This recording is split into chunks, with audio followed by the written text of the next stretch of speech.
तो बच्चों आज हम एडजस्टमेंट्स करवा रहे हैं डिसोल्यूशन की। पहली एडजस्टमेंट है अनरिकॉर्डेड असेट्स। याद करो स्टूडेंट्स, मैंने आपको सबसे पहले रियलाइजेशन बनवाया था, तो यहां लिखा था असेट्स ट्रांसफर, और मैं बोलता था असेट्स ट्रांसफर करने का मतलब है बैलेंस शीट से बैलेंस को खत्म करना, to cancel the balance of assets from the balance sheet, to cancel the balance of assets from the balance sheet. बच्चे, जो चीज बैलेंस शीट में है ही नहीं उसे खत्म करने की जरूरत नहीं है। यहां आती है असेट्स रियलाइज्ड। तो अगर अनरिकॉर्डेड असेट्स होगी तो ओनली रियलाइज्ड एंट्री करेंगे। मैं आपको एग्जांपल देता हूं इसका। Unrecorded machinery 5000 taken over by B for 4000। Realisation account में बाय बी 4000। ठीक है, ऐसे ही होता है अनरिकॉर्डेड लाइबिलिटीज। दोस्तों, रियलाइजेशन में सबसे पहले यहां लाइबिलिटीज ट्रांसफर होती है, फिर लाइबिलिटीज पे होती है, हर चीज की जोड़ा एंट्री होती है। लाइबिलिटीज ट्रांसफर का मतलब है to cancel the balance of liabilities from the balance sheet. जो पहले से बैलेंस शीट में नहीं है उसे खत्म करने की जरूरत नहीं है, तो only paid entry, only paid entry मतलब यहां पर आ जाएगा टू बैंक। तो एंट्री क्या होगी दोस्तों? Realisation to bank. फिर आता है म्यूचुअल सेटलमेंट। देखो, नॉर्मली म्यूचुअल सेटलमेंट की कोई एंट्री नहीं होती। मैं इसके 3 पार्ट बताता हूं। कैसे? Creditors 5000, took machinery 7000, in full settlement.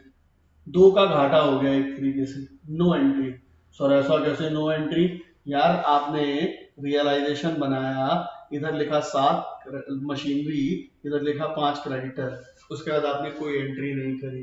गौर से देखो, डेबिट साइड ज्यादा है, 2000 से अपने आप घाटा रिकॉर्ड हो गया। तो म्यूचुअल सेटलमेंट की कोई एंट्री रिकॉर्ड नहीं होती। क्रेडिटर 5000, टुक मशीनरी 4000 एट 10% डिस्काउंट। गर्व नागपाल, बताइए 5000 की चीज कितने में लेकर गया? ये 4000 वाली चीज बोलो बेटा। 3600। फुल सेटलमेंट तो नहीं लिखा, अगर फुल सेटलमेंट लिखा है तो नो एंट्री, ये ध्यान रखना। अब 5000 के बदले 3600 रुपए दे दिए, बाकी कितने और देने हैं? 1400। वो अनरिकॉर्डेड है, उसकी पेमेंट आप कर दो।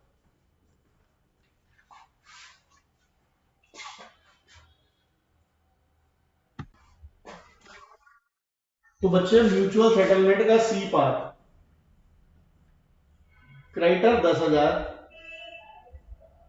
टुक मशीनरी 15,000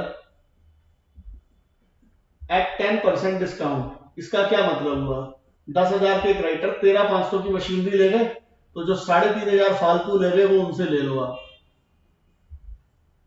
बैंक टू रियलाइजेशन। ठीक है जी। गुडविल अगर बैलेंस शीट में गिवन हो तो उसका क्या करते हैं? रियलाइजेशन में ट्रांसफर करते हैं। इंप्लॉय प्रोविडेंट फंड हो तो क्या करते हैं? लाइबिलिटी में ट्रांसफर करते हैं। Partners loan, normally partner loan की पेमेंट हो जाती है बैंक अकाउंट में by partners loan. B part, partner loan है 3,000,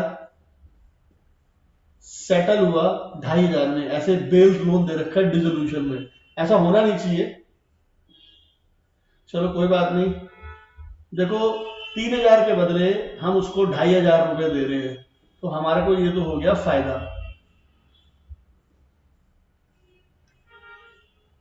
तो वो फायदा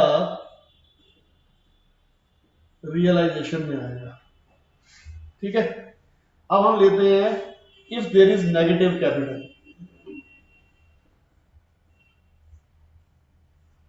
ये तब पता चलेगा जब हमारा पूरा कैपिटल अकाउंट बनकर तैयार हो चुका होगा। ठीक है जी। अच्छा जी, मान लो मैंने कैपिटल बनाई, इसका फर्स्ट पार्ट है, बीडी लिखी 10,000 और रियलाइजेशन है 13,000। गर्भ नागपाल इसका मतलब है यहाँ पर बाय आना चाहिए, मतलब नेगेटिव कैपिटल 3,000 से है। ठीक है। अच्छा, पार्टनर का नाम है बी, बी का लोन है 5,000, इसको 5,000 दूं फिर 3 मंगवाऊं, ऐसा नहीं हो सकता। मैं क्या कर रहा हूं, लोन को नेगेटिव कैपिटल में सेट कर दिया 3,000 और बैंक में आ गया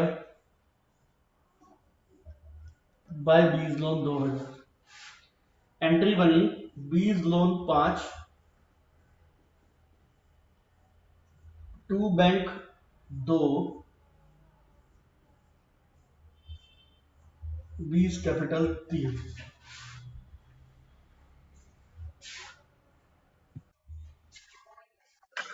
अब बच्चों नेगेटिव कैपिटल लेते हैं पार्टनर लोन का बी पार्ट। बी का लोन है 10,000, बी की कैपिटल बना रहा हूं दोस्तों मैं, बीडी 20, रियलाइजेशन 32, इसका नेगेटिव 12 है। 10 तो लोन में एडजस्ट हो गया और 2,000 रुपये घर से लाएगा। बीज loan 10, 20 capital negative is 12, bank 2,000। अब लास्ट जो कॉन्सेप्ट है मैं आपको वैसे बताता हूं, एक पॉइंट आता है, creditors and BP were due on average basis 1 month after 31st March. Creditor और बीपी की पेमेंट 1 महीने बाद करनी है, but they were paid immediately at 6% per annum discount. बेटा हम उस आदमी को जल्दी पैसे दे रहे हैं, ठीक है। कितने महीने जल्दी दे रहे हैं पेमेंट हम उसको, 1 महीना। मान लो टोटल है 58,000 क्रेडिटर और बीपी का, 6% 1 महीने का, 58,000 का 6% 1 महीने का, 290 रुपए का डिस्काउंट आ गया, माइनस 58,000, तो पेमेंट कर देंगे 57710।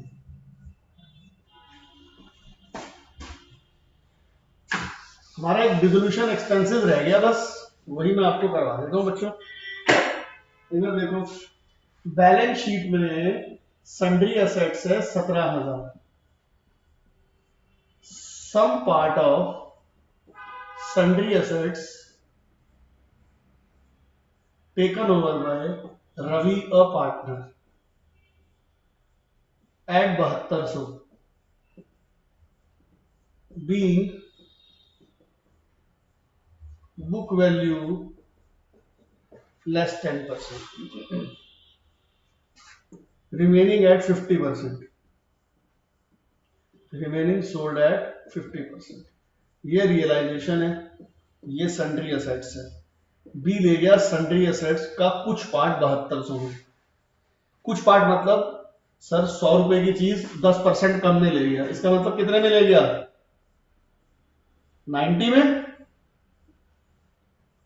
इसका मतलब वो 8,000 की चीज ले गया। कितने की चीज ले गया, 8,000 की। हमारे पास चीज कितने की थी, 17 की, 17 में से 8 खत्म, कितना बच गया, घर 9। 9,000 वाली चीज 50% 4,500 में बेची।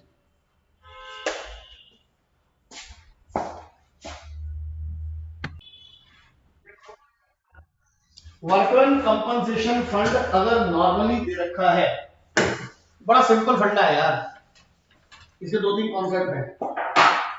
वर्कमैन कंपनसेशन फंड दे रखा है 10,000 और आगे कुछ नहीं दे रखा, ठीक है, तो ये कैपिटल में चला जाएगा। ठीक, वर्कमैन कंपनसेशन फंड 10 है, लाइबिलिटी 7 है, तो रियलाइजेशन में 7 इधर लिखो और 7 की पेमेंट कर दो और कैपिटल में 3 दिखा दो।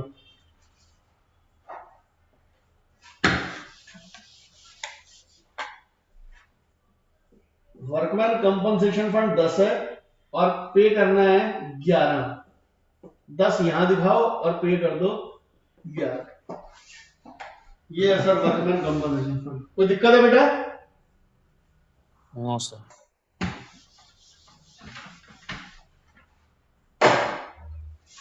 B was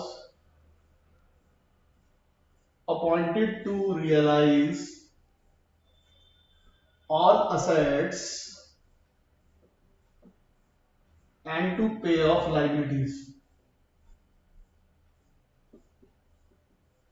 For this service,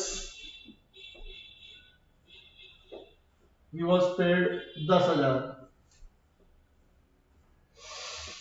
Actual expenses 12,000। मैं एक बात बताओ, बी को अपॉइंट किया, सारी एसेट्स बेच, सारी लाइबिलिटीज की पे कर, हम तेरे को 10 देंगे। कहीं पर भी लिख रखा है कि कहीं पर भी लिख रखा है कि B will bear all realisation expenses? बोलो हाँ या नहीं। No sir. इसका मतलब है दोनों खर्चे दुकान के हैं। जो एक्चुअल एक्सपेंस है 12,000 वो इधर आ जाएगा और जो 10,000 है वो बी के नाम आ जाएगा। बोलो बेटा। ओके, समझ आ गया? Yes sir. अगर इसी में एक चेंज कर दूं, and he will bear all realisation expenses, and he will bear all realisation expenses लिखा है, तो हम सिर्फ और सिर्फ बी को कितने देंगे? 10,000। वो पिछली बारी 10 और 12 में कुछ कंफ्यूजन हो गई थी। 10 बी को दे रहे हैं, 12 वो था, मैंने उल्टा लिख दिया था, ध्यान रखना। ठीक है, अब एक्चुअल एक्सपेंस 12,000, या तो वो घर से लाया तो no entry.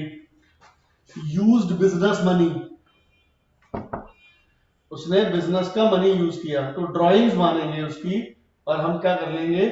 20 capital to bank. ये क्वेश्चन में हिंट गिवन होगा। अगर मुझे एजम्पशन लेनी है तो मैं ये एजम्पशन लूंगा।